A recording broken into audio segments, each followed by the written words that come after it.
observed all the protocol, all the senior members here present.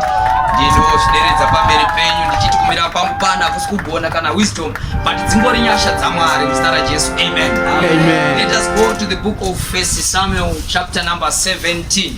I don't know which part of chapter 17 you like, but I would like to preach a chapter. Hallelujah. Amen. It is a chapter that I'm going to preach today, but what is important is what is it about? Yes. Munyaya ye scripture iyo yatiri kuparidza nasi muzita raJesu. Amen. Amen. I don't know kuti ndiana chandiverengera pa ndokumbira kuti mungoverenga kana 2 mavhesi pakati papo ingosarudzai pamunoda. Pamunonzwa mweya waMwari uchifamba napo verenga ipapo Mwari achitiitira zvakanaka. Amen. 1 Samuel chapter 17 from verse 17. Then Jesse said to his son David, "Take now for your brothers an ephah of this dried grain and these 10 loaves, and run to your brother at the camp." Verse 18. "And carry these 10 cheese to the captain of their 1,000, and see how your brothers fare, and bring back news of them." Hallelujah. Let me bless the reading of the word. Father, we thank you for your word, Jehovah. I'm just here as a vessel. Father, speak to your people. They are here for you. They are not here for me, Lord. If you don't speak, Father, we go empty, Father. If you don't speak, Father, we don't move, Father. In the mighty name of Jesus, we need your presence and we need your grace. In the mighty name of Jesus, may the saints say amen. Amen. Hallelujah. Ndirikunzwa nyasha pamusoro pemba ino muzita raJesu. Hallelujah. Amen. Veranda church makaropa fadzwa naMwari muzita raJesu. Hallelujah. Amen. Don't despise this time that you come to worship the Lord. Amen. Now today nyaya ndauya nayo ndeyekuti the battle is not yours but it is for Jehovah. Amen. Hallelujah. Kurwa kuzi kwako asi ndekwa Jehovah. Let me take you back a little bit. Hallelujah. Amen. Israel achibuda mu Egypt akatungamirwa na Moses. Vakafamba vakaenda vakasvika pa Red Sea, vakavharirwa ne Red Sea. Hallelujah. But pa Red Sea arina kuda kumisa changa chichidiwa na Mwari. Yes. Red Sea haina kumisa promise ya Mwari.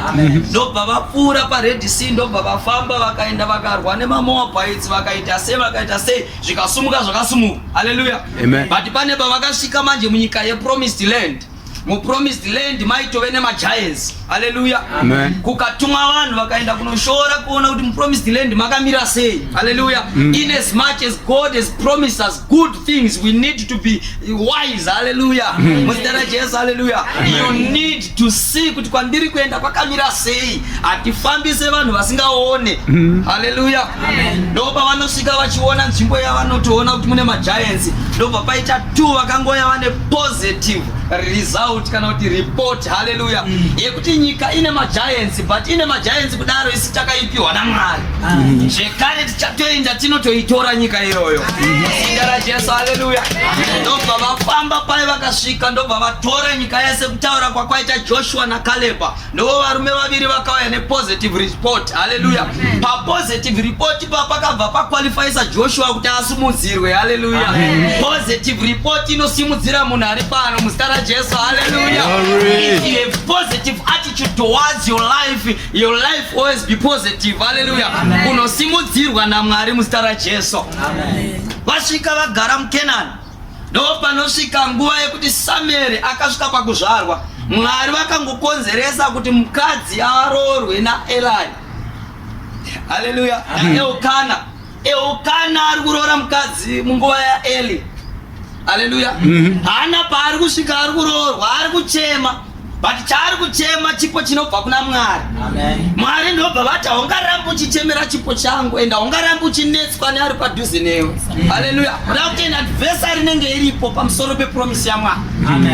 Ndobva amunetsa Penina, Hana ndobva asvika pakunamata zvokuti kana mufundisi vakatadza kunzwisisa kuti munamato ruzi, kana ukaona kuti uri kunamata munamato kuti mufundisi vanzwe voice rako usati watanga kunamata, mufundisi vanofana kutomborasika radha kuti mwana wangu akupenga here uyu. Hallelujah. But vapedza kufunga kuti vari kupenga mufundisi vakakudza kuti Mwari zvakakuvimbisa zvaita itotenda zvinoita. Hallelujah. Nekuti achipedza kunamata akanzi pane zvandiri kushuvira munhu waMwari pamwoyo wangu. Ndobva tichienda zvako Jehovha akuitira. Munhu waari kugomerera munhu anonzi Samuel. Now Samuel was the leader of Israelite panguva iyoyo. Hallelujah. Paakaropafadzwa tinoziva nyaya yese kuti Eli akazonge asingachanzwe Mwari akadedzwa Samuel. Hallelujah. Sekupromisa sekuropafadza kwangu kwaita amai. Urukunzwa zvandikuta. Hallelujah. Ndobva vaita sepaya, ndobva aenda akashanda mutemberi, Mwari akamuropafadza, ndobva amuita a leader anonzwa Mwari. Amen. Ndobva svika nguva yekuti Israeri anotaiwa vanonzwa Mwari tinavo, but tinotomboda mutungamiriri anotitungamirira. Hallelujah. Ndobva Mwari aita metsi dzengoti madhonge vamwe baba arasike, paita anoenda kunomatsvaga asingamawani, but chaari kunowana iropafadzo yaMwari pamusoro peupenyu hwake. Muzita raJesu. Hallelujah. Panobva soukumba achienda kunotsvaga madhongi, but madhongi haana kuwanikwa, asi chaakawana kingship. Hallelujah. Vakaenda navo akasara paenda kunozonzwa naSamuel. Muri kundinzwa zvakanaka na? Vakaenda navo havana kutozviziva kuti munhu watakufamba naye imwe zodzo iri abnormal. Hallelujah. It's not up to people to see the anointing of the Lord upon your life. But it is all about God who blesses you and raises you up. Hallelujah. Haana kumbotsvaga kuti achivatsanangurira kuti ini pandapinda naSamuel pane imwe zodzo yaisa pamusoro pangu yekuti ndititungamirira ini. Hallelujah. Ndiri kufunga kuti panguva iyo vaigona kutomudambura musoro chaiko. Hallelujah. Kuti isu tabva tichiti munotsvaga madhongi, but iwo akutaura nyaya iyi. Hallelujah. Iyi nyaya yabuda nekupi? Amen and amen. Ndobva zvaitika zvakaitika, ndobva asvika akaita zvaangaudzwa naSamuel. But mukufamba kwaakaita naJehovha ava mambo, akasvika panguva yekusangoteerera Mwari. Akanzi enda unorwa hondo nemaAmalekites. Wobva wapedza vese usasiya kana chinhu. Hallelujah. Ndobva aenda kanouraya vese zveshuwa, but ndobva asiya maships. Ndobva ati idzi dzakanuna idzi ndoda kunosacrifice kuna Mwari. Muzita raJesu. Hallelujah. Ndo panobva mashoko anoti obedience is better than sacrifice. Unozvitaura zvako but aunyatsozinzwisa pazviri kubvira kuti kusacrifice hongu ngasacrifice soul, but ndizvo here zvinodiwa naMwari. Mwari vakuudza kuti finish all everything, just finish it. Hallelujah. But yoita zvemusoro wako, ichocho ndo chakabvisa soul paumambo. Chekusangoteerera chete, kusangouraya chete maships iwayo. Ndo zvakatokonzeresa kuti ati hanzi pachigara apa uchapagara. Hallelujah. Izvozvo chete kuda kuti pauruda kusacrifice unoda kuzama kugadzirisa zvaunoda kugadzirisa, but obedience kungoteerera. That's right. Hallelujah. That's right. Iko kuno kwatiri kuno kuvana baba nana mai. Iko kuno kwatiri ukangova obedient chaiko unyasoona uchisumuka marengi kudai so vachikutsvaga vachikushaya kuti kandi uyo ari kumbozviita se, kungoteerera chete. Hallelujah. Nekurespecta vanenge vari kumberi kwako. Amen. Muzita raJesu. Hallelujah. Izvozvo zvoga zvinosumudzira munhu. So I'm having a call here. Ndiri kushumira kudai so. But right now as I'm speaking, ndashayikirwa nabamukuru wangu. Ndatoenda pampila apo vari kumbosovha nyaya dzacho kuti vaone kuti ndingafamba sei. But basa raMwari ngamirire. Hallelujah. Ndobva arasika zvaarasika. Arasika so atadza kuteerera Mwari. Ndobva Mwari vatomutsa umwe anonzi David. Pavari kumutsa David, vari kumutsa pakati pemachinda akatarisirwa kuti ndiwo angazodzwa. Hallelujah. Kuti Samuel paari kutumwa kumba yaJese ari kuwana kune vari qualified kuti vapinde pachigaro. Hallelujah. Vari kuzama kuti vadeure anointing pamusoro peupenyu hwavo, but haisi kudururika. Inobva yagwamba nekuti akazodzwa waMwari hapo panzvimbo. Muzita raJesu. Hallelujah. Muzita raJesu. Hallelujah. Ndo paanotanga kubvunza kuti konai baba, vana venyu vapera here? Because vese vanga valaina vakapera. Kuda kuti nababa chaivo vanga vatokangamwa kuti vane mwana anonzi David. Uri kundinzwa here zvandikutaura? Baba vanga vatokangamwa kuti ndine mwana anonzi David. Kuda kuti vana baba vane vamwe vana vavanoqualifyisa, but vasirivo vanodiwa naMwari. Hallelujah. Vanhu vane vanhu vavanoqualifyisa mumaonero edu. Hallelujah. But vasirivo vanodiwa naMwari. Kuda kuti kana wakatarisa uri kuona 10 but hausi kuona power ya 10. Hallelujah. When the man of God was teaching here when I was here, akataura kuti ukaona 10 tail. Ukamutarisa horizontal unogona kuona tail. But ukasatarisa mudenga huoni power tail. Kuna kuti power tail ya hugoni kuziva kuti inorevei. Kana tichitaura kubasa renyu mama, munhu akangokutarisa asina kutarisa mashoulders, anogona kudhererai. But akatarisa mashoulders kunova kudhuze nekumusoro, anogona kuona kuti muri ani. That's right. Amen. Hallelujah. No, panonza hakuna chimwe chimkomana chiri kumakwai. By the way, let me surprise you. David angasingatodiwe. Angatori mwana we mistake. Baba vanga vaita plan na house girl. Kuti uyeyo ndoda kuita mwana neyo. Ndo house girl vakangwara kaenda kanoudza mai. Hallelujah. Mai ndo vakauya ivo vakaita mwana na baba. Muronzo ndikuta. Why unogona kufunga kuti aitadza kuona ere? Israel yanga inetsika kuti usiku munodzimwa malight in bedroom. Ndosaka uchiona kuti Jacob akazotora Leah instead of Rachel. Unondiudza kuti munhu anga asikira achitamba naye kuti gora anaitadza kuziva kuti uyu asiri hero. But nyaya yekuti yanga iri murima yakatambwa murima. Ndo zvakaitwa pana David. Vachigare ndobva vaona mai vakupfira. Ndobva vati ko mai zvaita sei. By that time nyaya abortion yanga historical. Kana denga harina kutombozvinyora because inotoziva kuti is against the law. Yes. Hallelujah. Harina kutombozvinyora. Ndobva varegedza mwana akakura. But achiregedzwa achikura ndobva vamusaidzira kumakwai. Vaaifunga kuti anonodyiwa nezvinodya vanhu ikoko zvigovapedza. Kandi vari kutomuqualifyisa kupinda pachigaro. Hallelujah. Ari kuuya kamukomana kachinhuhwa ndovi. Kari kuuya kamukomana kane hwema hwesango. Wekuti achisvika sononzwa nenhunzi dzichiuya magreen bomba. But magreen bomba haana basa kana yanguva yekuti oil ide uke. Muzita raJesu. Hallelujah. Haisi nguva yese yaunotambisa kana cooking oil kana uchiona even nhunzi ichitambira. Unogona kufunga kuti paunodira kuda inobva yauya yopinda. Hallelujah. Ipapo ndo pakauya zodzo yaMwari pana David. Ndobva azodzwa kuva mambo. But mushure mokuzodzwa akanzwa kuti it is not enough for me to run after Saul because Saul is already there. But nikuti ndikutandanise panguva inoi ndine imwe qualification yandaa kunotsvaga. Hallelujah. Ndokudzokera kumakwai. Ane zodzo yaMwari but ari kudzokera kumakwai. Let me tell you this day the battle is not yours but it is for the Lord. Hallelujah. Nekuti kana yanga iri yake hondo aitoti ndazodzwa ndakutonoita mambo ndini. Hallelujah. But akanzwisa kuti nguva yaMwari inokwana. Kana nguva yaMwari yakwana pane zvinoitika munyika yemweya zvinoqualifyisa zvisina kuqualify. That's right. Hallelujah. David azodzwa paya ari kumakwai uko. Ndo kwairwa nanachi. Prophetically ndobva maverenga chaipo pandanichida. Hallelujah. Ndo panosvika nguva yekuti baba vanongomuti mwanangu ndiri kunzwa kuti vana mukoma vakaenda kuhondo 40 days 40 nights. But I think now vane nzara. Ndoda kuti uvave great calf.